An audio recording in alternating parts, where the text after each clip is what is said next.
Hey, Bub, you remember when we used to ride our bikes off of Frisbee's garage? Oh, man. What crazy times. First How off, we even got them up there, I don't remember. that's what I was going to say. Who first thought of, hey, let's drag our bikes up here on top of this tall barn and ramp down it and see if we can clear to the next barn?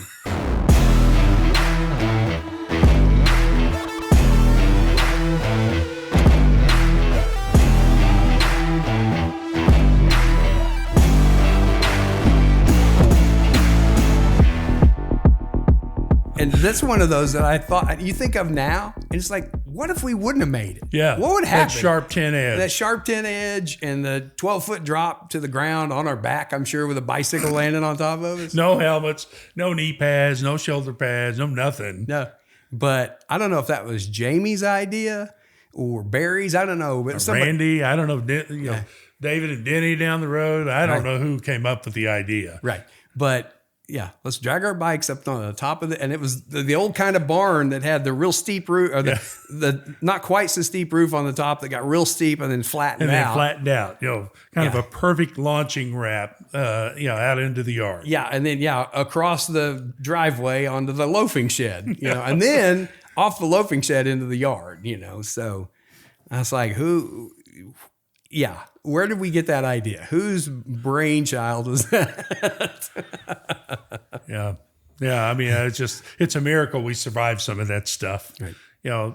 Just down the road in that another tin shed in, Randy Jackson's chicken coop. Remember that? Oh, yeah. Yeah.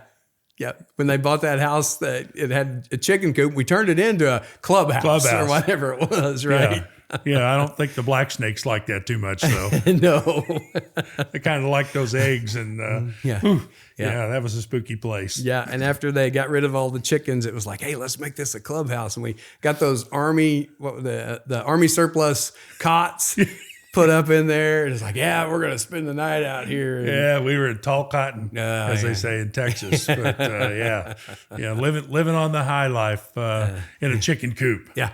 Right. Those were good old times, Mm-hmm. Yeah, it was awesome growing up in Picher. A lot of people take for granted, their hometowns. Yeah. And we don't have a hometown to take for granted anymore. No. It's so hard to go back and to see, the streets there, but the landmarks are gone. The, street signs are gone. It's hard to find your way around now that it's, been totally evacuated. Right. And a lot of the streets, like our neighborhoods is cordoned off with barbed wire and chain link fence and barricades that say, national or federal land, no trespassing. Yeah, no trespassing signs. Yeah. So we can't even walk down our old street anymore or any of that kind of stuff. But, you think about it, what was that, D and E Street? Those streets weren't even really streets. They were more like tree-lined covered bridges almost without the bridge because they were just big enough for the school bus to go through. Yeah. And the trees had grown over and everything else. So it didn't take long for nature to take back over. I took Dad through there. I was taking him to the doctor in Joplin. And I said, let's swing by the old home place. And so we went by there. And the house was gone. That was before they'd closed the roads. The house was gone. There were still some piles of debris. I actually have a couple of pieces of that old white oak hardwood flooring that was left busted, and some of the blue slate from the old patio and stuff that was in rubble. But the nature had already started taking over then. Yeah, reclaimed it. Yeah, they were gravel roads, so it didn't take long for the weeds and the Bermuda and everything to start growing through the roads. And I don't know that you could have gotten down D Street because I think it had closed itself off with all of the hedge apple trees and everything just growing over. But yeah, it's sad to think that, we can't have a homecoming. We have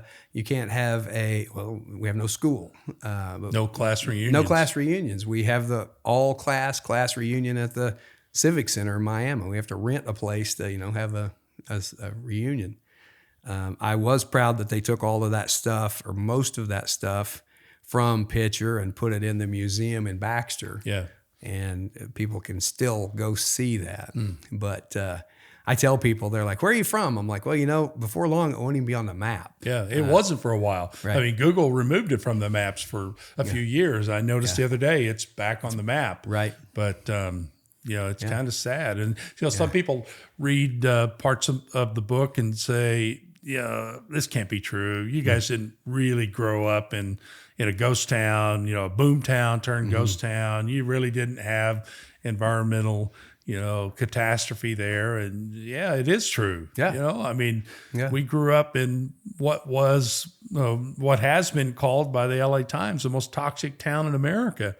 We didn't know it, when we grew up. We loved it there, but the leftovers of mining waste just destroyed our town. And, Right. But we're not the only ones in America that have dying towns. Our story's different. Ours is a toxic Superfund site that's uninhabitable now. Right. But there are other towns around America and around the world, but where people are facing the same kind of issues. Right. The small town America is dying, and stories are dying with it. And Right. so I hope that through some of this work that we've done together with the book and with the podcast, that it'll encourage people to write down their own stories and to preserve the memories of their hometown. Right. Because they still can, some of them have homecomings and family reunions and class reunions, but Right. I'm sure we're not the only brothers in America that face loss of their stories and loss of their towns. Right. Right. And I think I'm proud of the Picher folks because they still host the Christmas party or the Christmas parade. Yeah. I'm sorry. They still have a Christmas parade. And remember when we were in high school band, we would march on that one Saturday. We would do Picher and Quapaw, and Miami was always in the evening. Yeah. Sometimes we would go to either Baxter or Joplin, but we would march 4 parades. 4 or 5 parades in a day. In a day. And it's cool that, I don't know, 8-10 years ago, I don't remember when that was, the folks from Picher decided, hey, we need to have our Christmas parade. Yeah, it's become quite an event now. Yeah. I'm so thankful to those that have organized it, every year. But, lots of pictures go up on social media. Right. It's a big turnout. Right. And, it's kind of like a homecoming. Right. It is. And you're just going down a street that has no buildings on it anymore. No buildings, no landmarks. Yeah. The streets are still there. Right. But, for those of us that grew up there, we remember, what it was like. Yeah. And what a wonderful place. And you talk about, the Picher people and being proud of them. I couldn't be more proud to be a Picher gorilla and a chat rat.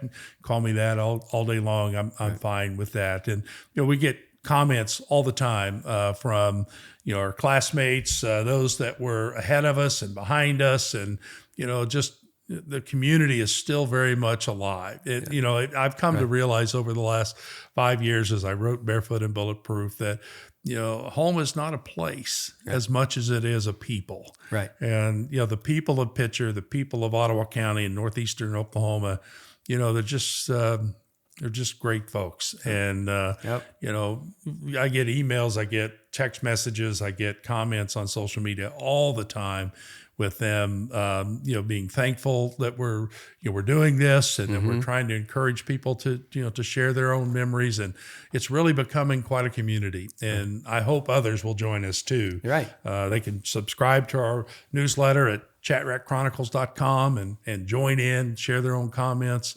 Right. But we're not the only ones that are losing our town. No. And just, secure those memories and write them down, share them with your family, share them with your coworkers, your buddies that you've, made in church, whatever, but share them with people so those memories continue. Yeah. Memorialize them some way. Right. So that they're there for other generations to follow. Right. So here's a couple of questions for those that want to join the conversation at home. Yeah. What's the dumbest thing you've ever done on a bike?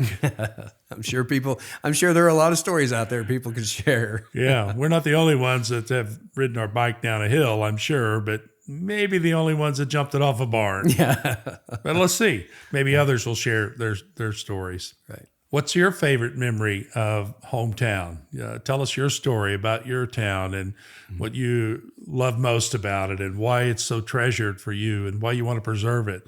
I hope others will hear this story and remember those things about their hometown. Right. And is there a really cool tradition that your hometown had that you carry with you? Maybe you don't live in that town anymore, but you still do that because you grew up doing that at home. Yeah. Is there something that your town did or that you did that was really cool that you carry with you? Yeah, like being in such a small town that we were in, where the football players who were in the band marched at halftime with their football uniforms on, right? Right. Maybe Right. we're the only ones in America that did that, but I'm guessing maybe there's a few other small towns out there too. So tell us about your crazy traditions in your hometown. Yeah.